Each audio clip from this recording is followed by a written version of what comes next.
നമസ്കാരം. ഓർമ്മ നഷ്ടപ്പെട്ട അച്ഛനെ തേടി കൊച്ചിയിലെ തെരുവുകളിൽ അലയുകയാണ് മകൻ സാന്റോൺ ലാമ എന്ന സണ്ണി.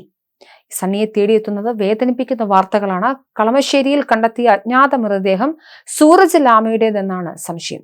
DNA പരിശോധന നടത്തി ഇത് സ്ഥിരീകരിക്കും. ഇതിനുവേണ്ടി കുടുംബത്തെ കൊച്ചിയിലെത്താൻ പോലീസ് ആവശ്യപ്പെട്ടു കഴിഞ്ഞു. കളമശ്ശേരി HMTക്ക് സമീപം സൂരജ് ലാമയുടേതെന്ന് കരുതുന്ന മൃതദേഹം കണ്ടെത്തിയിട്ടുണ്ട്. ദിവസങ്ങൾ പഴക്കമുള്ള മൃതദേഹം അഴുകിയ നിലയിലാണ്. കുവൈറ്റ് വിഷമദ്യ ദുരന്തത്തിൽ കണ്ണിന് കാഴ്ച നഷ്ടപ്പെട്ട ലാമയെ കുവൈറ്റ് അധികൃതർ കൊച്ചിയിലേക്ക് നാടുകടത്തുകയായിരുന്നു. കൊച്ചി വിമാനത്താവളത്തിൽ നിന്നും കാണാതായ ലാമയ്ക്കായി ഹൈക്കോടതി നിർദ്ദേശപ്രകാരമുള്ള അന്വേഷണം നടക്കുന്നതിനിടെയാണ് ലാമയുടേതെന്ന് സംശയിക്കുന്ന മൃതദേഹം കണ്ടെത്തിയത്.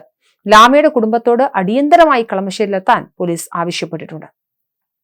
മരിച്ചത് ലാമ എന്ന സംശയമുണ്ടെന്നും ഇക്കാര്യം സ്ഥിരീകരിക്കാനുള്ള ശ്രമം നടക്കുന്നുവെന്നുമാണ് പോലീസിന്റെ ഔദ്യോഗിക വൃത്തം.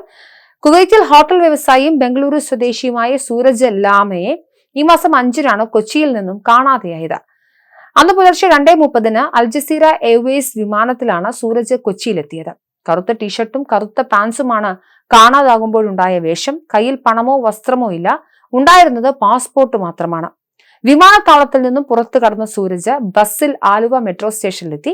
കൊൽക്കത്തയിൽ വേരുകളുള്ള ലാമ വർഷങ്ങൾക്ക് മുമ്പ് ബംഗളൂരുവിലെത്തിയതാണ്. അതിനിടയിലാണ് കുവൈറ്റിലേക്ക് ബിസിനസിനായി പോയത്. കുവൈറ്റിൽ 4 റെസ്റ്റോറന്റുകളുടെ ഉടമയാണ് സൂരജ്. സെപ്റ്റംബർ 5-ന് കുവൈറ്റിൽ വെച്ച് കുഴഞ്ഞു വീണു. 10 ദിവസത്തെ ചികിത്സയ്ക്ക് ശേഷം ജീവൻ തിരിച്ചു കിട്ടിയെങ്കിലും ഓർമ്മ പൂർണ്ണമായി മറഞ്ഞു. ഇതിനിടെ വിസ കാലാവധി കഴിഞ്ഞുവെന്ന് ചൂണ്ടിക്കാട്ടി കുവൈറ്റിൽ നിന്നും ഒക്ടോബർ 4-ന് നാടുകടത്തി. സ്വന്തം കാര്യങ്ങൾ ചെയ്യാൻ പോലും പരസഹായം ആവശ്യമായ സൂരജിനെ ബംഗളൂരുവിന് പകരം കൊച്ചിയിലേക്കാണ് കുവൈറ്റ് പോലീസ് കയറ്റിവിട്ടത്. ഓർമ്മയില്ലാത്തയാളെ അയക്കുന്നത് കുടുംബത്തെയോ സുഹൃത്തുക്കളെയോ അറിയിച്ചില്ല. സൂരജിനായി കുവൈറ്റിൽ നടത്തിയ അന്വേഷണത്തിലാണ് കൊച്ചിയിലേക്ക് കയറ്റിവിട്ട വിവരം ഒക്ടോബർ 7-ന് കുടുംബം തന്നെ അറിയുന്നത്. ഭാര്യ റിന ലാമ പിറ്റേന്ന് തന്നെ കൊച്ചിയിലെത്തി നെടുമ്പാശ്ശേരി പോലീസിൽ പരാതി നൽകി. തുടർന്ന് സ്വന്തം നിലയ്ക്ക് അന്വേഷണവും തുടങ്ങി. ആലുവ മുതൽ ഇടപ്പള്ളി വരെയുള്ള ഫ്ലൈ ഓവറുകളുടെയും പാലങ്ങളുടെയും അടിയിലും മാർക്കറ്റ്, മെട്രോ സ്റ്റേഷൻ പരിസരങ്ങളിലുമെല്ലാം തിരഞ്ഞു.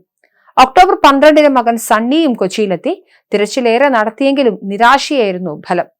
ഗൂഗിളിൽ ജോലി ചെയ്യുന്ന സണ്ണിക്ക് അവധിയെടുത്ത് അച്ഛനെ തിരയുന്ന ഒരു സാഹചര്യത്തിലേക്ക് എത്തേണ്ടി വന്നു.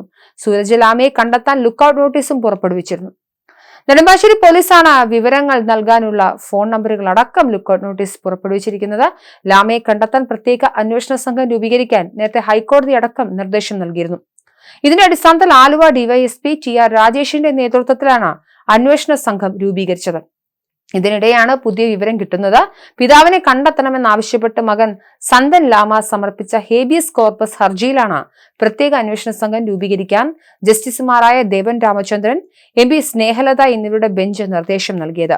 കുവൈറ്റിൽ നിന്നും ഈ മാസം 5-ന് നെടുമ്പാശ്ശേരി വിമാനത്താവളത്തിൽ വന്നിറങ്ങിയ ലാമയെ പിന്നീട് കാണാതാവുകയായിരുന്നു.